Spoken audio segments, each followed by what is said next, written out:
Welcome back, and thank you for showing up to another episode of Show Up with Frank Facts. I'm your humble host, Frank Facts. As always, we get real frank with the facts and everything in between. Real talk, real faith, real growth. Show up, tune in, transform, subscribe now. Joining us today is someone truly special, our beautiful guest. And instead of me listing her amazing accomplishments, and I'll give her the floor to introduce herself. Thanks, Frank. Hi, everyone. I'm Vanessa Chan. I have spent over a decade as a relationship consultant. And what that really means is helping people develop a healthy mindset to better navigate their relationships. In terms of understanding the different phases in relationships, the amount of efforts required for anticipated outcomes, especially in the courting phase, so they can better navigate their relationships. Very well. Real quick, do you mind checking to see if you are subscribed? It'll help a great deal. That way, we get to be one of the rising channels to its stardom on this YouTube space. Without any further ado, let's get right to the heart of the widespread issues. Majority, in my opinion, are experiencing, especially in the West, and I'm talking about dating, courting, and marriages. And they are experiencing a significant decline in establishing any one of these as entities long-term and successfully. And the decline is plaguing the West at a double quick match. Though I do have my philosophy on what these two terms entail and their different meaning, which we'll get to later on. For a while, these two terms get tossed around a lot and sometimes used as a one-size-fits-all. But I see a lot of people with imposter syndrome or putting up a facade or putting forth their representative when dating or courting because there's pattern of personality and character traits when people are attempting to approach dating or courting or whatever the goal is. They are definitely experiencing a false ideology or doctrine on what they believe either of these platforms are. Right. Thanks again, Frank. These terms mean very different things, depending on your perspective. Because mostly what we hear is dating, more so than rarely we hear of people courting. Exactly. You'll hear one person say, I'm dating, and another say, I'm courting. And both might think they're talking about the same thing. But the motives, expectations, and outcomes can be worlds apart. So let's start simple. How would you define dating versus courting? Dating in its modern sense is often exploratory. It's two people spending time together, usually in a one-on-one context, to see if they enjoy each other's company. In today's time, that's usually the case, based on feelings and emotions, little to no true intentions or discipline. Courting, on the other hand, is intentional. It's the process of pursuing a relationship with the goal of marriage in mind. Courting isn't just, let's hang out and see where this goes. It's more like, I see potential in you as a lifelong partner, so let's walk this path intentionally to discern if marriage is the right step. Yeah, but I'd like for us to circle back to the fundamentals of these different phases to illustrate their original, or what I say, their organic traditional intents and its true anticipated expectations. Because as we know, the privileges and opportunities tied to these different institutions have often been remixed, misused, and even abused. And this isn't limited to individuals alone. It includes government systems that, whether by design or by consequence, created incentives that discourage stable relationships and, even more so, lasting marriages. In many ways, the very structures that should protect and strengthen the family unit have sometimes made it harder for people to value or sustain it. The result is a culture where convenience can outweigh commitment and where external pressures work against the very thing most people still long for. Couldn't agree more or less, because when we think about the incentives that are easier to receive as a single person or financial penalties that come with tying the knot, those things create pressure and allows a single person, without second thoughts, take the path of valuing their freedom, protecting their assets, mental sanity, and avoiding psychological trauma. So when we align these issues with the decline in marriages statistically, the number speaks volume. So instead of institutions strengthening the family unit, they sometimes make it harder to value and sustain. But at the end of the day, most people still long for the same thing, which is why I still tie the same idea to the pre-dating era, where the same systems, culture, and institutions have sometimes undermined relationships and mostly incentivized the breakup of nuclear family, such that fathers were exiled from their homes, but wasn't an uproar as much as it is now. Pre-dating era, before the 1800s. For most of human history, there was no such thing as dating the way we understand it today. Marriage was primarily arranged by families, communities, or social contracts. Romantic love was a luxury, not a requirement. Courtship, not dating, existed, but it was highly structured. The purpose was clear: marriage, family alliance, property, and security. The word date first appeared in American slang in the 1890s. Originally, it was coined as appointment, usually with a potential romantic interest. Industrialization and urbanization made cities bigger and more anonymous. Young people left farms and villages, moving into cities for work. This created freedom. People could now meet outside of family oversight. In other words, you're saying people were starting to get more exposure than just their bubbles they've been wrapped in. Right, because young men and women were now able to interact away from parental supervision. Even working class women dating sometimes carried a transactional edge, where men were automatically required to pay for food or entertainment in exchange for their time, and sometimes for intimacy. However, when this evolution happens, it took a quick turn such that critics worried that dating blurred lines between respectable romance and prostitution. By the 1920s, dating was watered down to fun and entertainment than marriage. And to piggyback off that notion, I remember back in high school, which was where I first heard the term dating.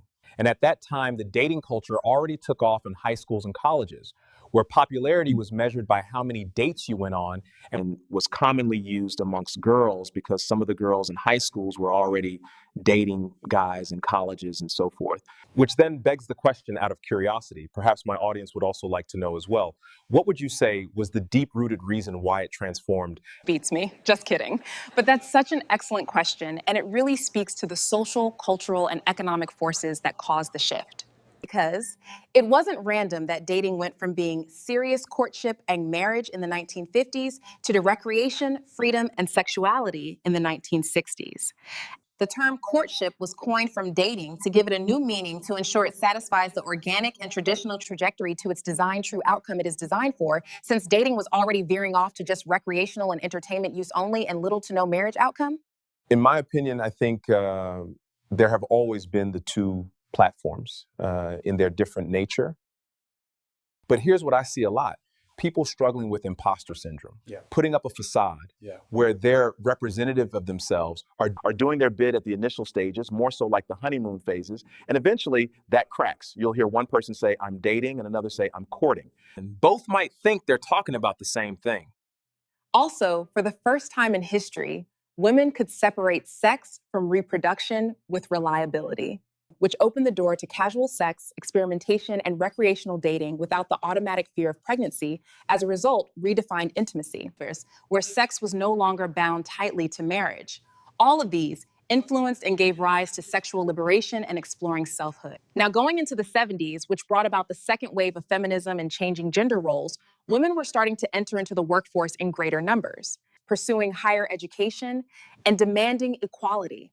As a result, relationships are now regarded as partnership, which sounds more in the frame of business, but that's subjective. Then we have companionship, sounds more like Netflix and chill, which may or may not flourish, pending individuals involved. And then we also have experimentation rather than strictly marriage and family building, which embodies all but little to no marital outcomes. Which speaks to the cultural revolution aspect, such as social media, based on the type of consumption and the amount of media intake one consumes on a daily basis. Is now a stronger influence on how it modifies how people now see the world, but more so influences their thought and alters their behavior, character, even personality. Where countercultural art celebrates youth, freedom, rebellion, and sexuality. But back in the 60s, there was a thing known as the decline of social stigma, where premarital sex carried heavy stigma, or better known as shameful act. But with the rise of liberal attitudes, church attendance declining, and more open discussions of sex, the social pressure to date only for marriage weakened. The uproar of divorce rates normalized the idea that marriage wasn't the only or final goal of relationships. What would you say, well, from the 60s till now, has been the psychology impact, especially since there's more movements of self-discovery? Would you say healthy, unhealthy, or neutral? Therapy entered mainstream life since the 60s. People began talking about self-fulfillment, identity, and self-actualization, which somehow dating was filtered into the process, a way to explore who you are through different connections, not just a step to becoming someone's spouse. Dating often doesn't have that built-in intention. People might date for fun, or comfort, or even just out of loneliness. Courting takes the fun element but anchors it to a purpose. It's not that courting is stiff or joyless. It can still involve fun dates, laughter, and learning about each other. But the key is that it's not aimless. It's structured around questions like, do our values align? Are we spiritually compatible? Can we see ourselves raising a family together? And here's where it gets interesting. A lot of people push back and say, well, that sounds like pressure. Why can't we just date and have fun without labeling it? What would you say to that? I would say it depends on what you're looking for. If you're clear that you just want companionship, that's fine. Just be upfront. The problem is when one person thinks they're just dating casually and the other assumes it's moving toward marriage. That's where heartbreak, miscommunication, and confusion set in. Courting removes that gray area. With courting, you're essentially saying, we're not just testing waters, we're walking with purpose. I think that's why many people of faith prefer the courting model, because it lines up with biblical principles about relationships being covenant-minded rather than temporary. Yes, and historically, that's how relationships were approached. In many cultures, courting wasn't just between two people. It involved families, unity, accountability. Dating as we know it today, two people figuring things out in isolation, is a fairly modern concept. That's a great point. So if we break it down practically, dating might look like, let's grab dinner and see if we click. Courting looks more like, let's spend time together, but also let's bring in mentors, family, and our faith into the process, because I'm exploring you as a potential spouse. Exactly. And that makes the conversations during courting different. You're not just asking, what's your favorite color, but also, how do you handle conflict? And how do you view money? What role does faith play in your life? You're asking lifelong questions, not just surface ones. So Vanessa, let me play devil's advocate here. I've heard as well from this generation especially that courting feels outdated. It's too rigid for today's world.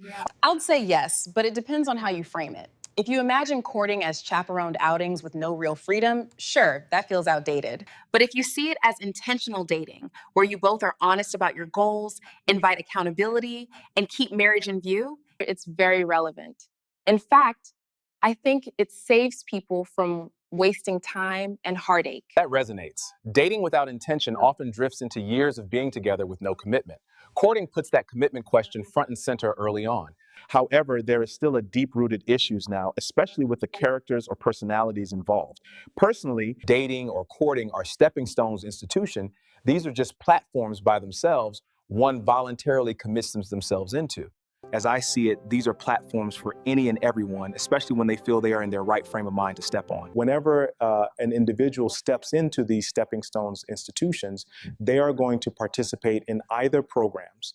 Sadly, it has been more so revolving doors because they think it is all milk and honey without work or putting in commitments and dedicated efforts for the results they seek for. Their approach towards either platforms, majority of the times, are with the wrong playbook, wrong mindset, stagnation, where they don't intend to learn and grow, be a good sport. Instead of self-development, they become very self-centered, and of all, no readiness to do the work and grow through the process to reach or reap the reward. Beyond marriage itself, dating or courting offers other rewards and incentives. It helps shape a more developed mindset, encourages personal growth, and deepens self-awareness, especially in areas like self-preservation and knowing what to seek in a partner. It teaches both individuals the work required for a successful relationship: dedication, humility, and the ability to communicate by listening to understand rather than simply responding. It also builds cooperation, showing how shared responsibilities and gender roles can be approached seamlessly as a partnership rather than as burdensome labor. Exactly. And one would assume that should be a general sentiment shared and a basic comprehension across the board, especially with adults. It'll also protect hearts and keep most people suffering from broken relationship trauma sane, provide growth, self-knowledge, and teach skills like communication and respect if dating is approached with intentions. After all, who really wants to date or court someone without true intentions? At a certain stage in life, people aren't looking for endless games or surface level connections. They want honesty, clarity, and shared purpose. Whether you call it dating or courting, the heart of the matter is the same: authenticity. Adults who step into relationships with maturity usually desire growth, commitment, and the possibility of building something meaningful. They understand that time is precious, and investing in someone without genuine intent is not only unfair to the other person, but also a waste of their own energy. At its core, true intentions set the stage for trust, mutual respect, and the opportunity to create a relationship that's sustainable and fulfilling, whether it leads to marriage or to a deeper understanding of oneself. I love that. Before we wrap up, if someone listening right now is wondering, should I be dating or courting? What's your advice? I would say, first, be honest with yourself. What do you actually want? If it's marriage, then don't settle for aimless dating. Court with intention. But if you're in a season where you're still discovering who you are, then casual dating may serve that purpose. Just be upfront so no one gets misled. Beautifully said. So to sum it up, dating is exploration, courting is preparation. Dating says, let's see, courting says, let's build. And when you know the difference, you gain the wisdom to approach relationships with a sense of direction and purpose. You're not just wandering blindly, you're moving with a more clear frame of mind. It allows you to honor your own heart and at the same time honor the core values behind whichever path you choose, whether it's dating with openness or courting with intention. It helps you understand the trajectory of your relationship and breathe with purpose, guided by thoughtful choices and honest conversations. And when that happens, expectations aren't just vague hopes. They become well-defined and realistic outcomes. I mean, if you think about it, to some extent, it gives both involved individuals a roadmap to whether toward marriage or situationships, perhaps a deeper self-discovery. Ultimately, it's about shaping a future that feels authentic, sustainable, and true to what you both seek. Beautifully said. And not trying to sound too idealistic, but in today's time, even with clarity, intentions, and the best approaches, outcomes in relationships aren't guaranteed. So it balances realism with hope. The truth is, it doesn't always pan out or mean they'll get the exact outcome they anticipate. Even when approached with the right mindset and true intentions, relationships involve two people, and life can unfold in unexpected ways. Hence, what it does guarantee is growth majority of the times that embodies learning, respect, resilience, principled, having standards that's tailored to the relationship over time, where they don't have to cross lines or push boundaries. Rather, it helps structure and factors in discipline, responsibilities, and accountability. Lastly, self-awareness. And in that process, even if the relationship doesn't lead to the destination you envisioned, it still prepares you for the one that will. That's where the real value lies. And we are going to end it there. Vanessa, thank you so much for gracing us with your presence and expertise. This was such a rich conversation. Thanks for unpacking this with me. Always a pleasure. Thanks for having me. And to everyone listening, what do you think? Are you team dating, team courting, or somewhere in between? Let us know in the comments. Until next time, keep your hearts open and your steps intentional. Also, comment below if you'd like me to make this more faith-centered or keep it neutral and modern for a wider audience. Hey there, thanks for watching. Please don't forget to hit the like button on your way out and subscribe if you haven't. See you on the next video.